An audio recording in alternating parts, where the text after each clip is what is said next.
So eto na nga po mga kaibigan, sa naging unang laban nga po sa PBL All Filipino Conference, ang laban nga po ng Chocomucho Flying Titans at ng Petrogas Angels ay parang finals po ang nangyari. Well, nakita natin parehas malakas pong lineup nga po ng Chocomucho at ng Petrogas. Nung set 1 mga kaibigan, dito nakita natin nanalo po ang Chocomucho dahil sa malakas na opensa at depensa nila. Doon nila nadali etong Petrogas mga kaibigan at talagang nahirapan po ang Petrogas.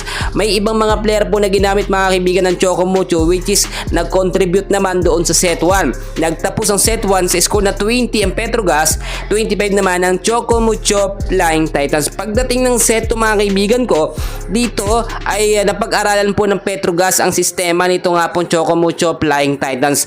At habang lumalaban po sa set 2 ay nagkakaroon po ng mga errors. Ito nga pong Chocomucho Flying Titans which is yan talaga yung normally na problema nila kapag lumalaban sila mga kaibigan. Hindi nagiging consistent yung kanilang game. Kahit nga po merong si Rondina o nakabalik na si Rondina, hindi sapat mga kaibigan kung hindi magkakaroon ng maayos na sistema.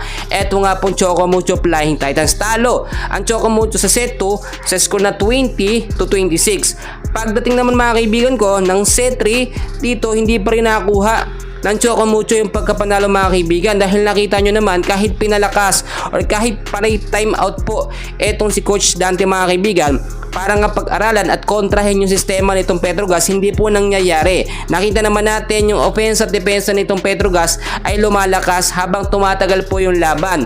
Nang nangyari mga kaibigan, kahit lamang po sa score sa early nga po ng set 2 at set 3, etong Chocomucho Flying Titans nakakahabol pa etong Petrogas which is nakita natin ano ang nagiging problema kapag ganyang sitwasyon, no?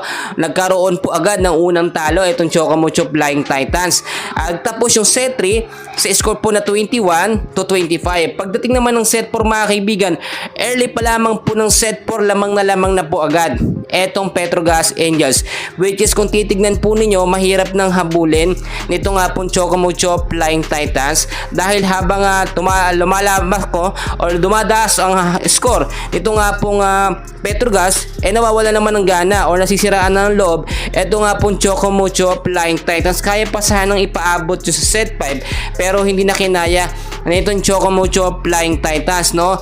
Nakita naman natin ang ganda ng sistema ng Chocomucho. Meron silang mga bagong player na ginagamit. Ganon din naman ginagawa ng Petrogas mga kaibigan.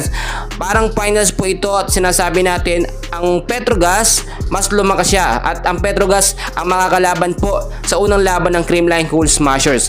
So yun lamang update natin and please huwag kalimutan i-like at subscribe ang ating channel. Maraming salamat po.